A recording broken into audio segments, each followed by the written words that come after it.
Kif l-Aġenzija ta' Refuġjati tal-Ġnus Magħquda, il-UNHCR, qalet li s-sena l-oħra ma' 70 miljun refuġjat ħarab mill-gwerer, il-President ta' Malta George Vella innota kif il-kriżi politika li għadha taħkem il-Libja se tkompli teskala l-problema tal-immigrazzjoni fiċ-ċentru tal-Mediterran.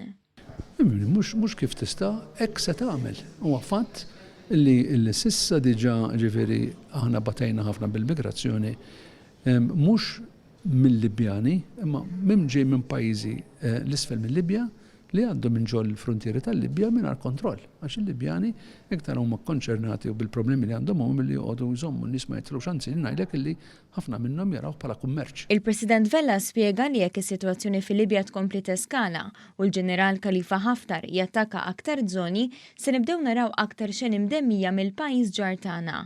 Għal ukoll li apparti refuġjati Afrikani se nibdew naraw ukoll refuġjati Libjani. Ġa għandek eluf ta' nies li huma spostati, ġa għandek skejjel magħluqin u eluf ta' tfal ma jmorru skola, jekk dan jirnexxielu jidħol fil-belt kapitali li Tripli u minn hemmhekk jista' forsi anke jmur iktar il-bogħod f'Miżurata, m'għandix dubju li ħafna nies ħajħarbu mill-Libja u jispiċċaw jaqsmu l-Mediterran u jkunu mhux emigranti dawn ikunu letteralment rifuġati għax qegħdin jiġru qegħdin jaħarbu mill-gwerra. Mistoqsi dwar l-involviment ta' pajjiżi barranin biex itaffu mill-problemi fil-Libja, bdieqa l-President Vella innota li l-ebda pajjiż mu qed jieħu miżuri attivi.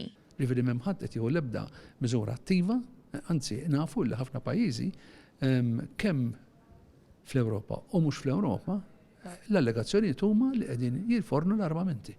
U iktar ma tagħti armamenti u ammunizzjoni iktar tkompli tkabbar il-gwerra. Il-President ikkummenta li minkejja li ħadd mu jieħu rwol attiv, hemm ħafna pajjiżi li għandhom interessi kbar fil-Libja li ma' interessi qed ikomplu jkebsu l-ġlied bejn il-fazzjonijiet.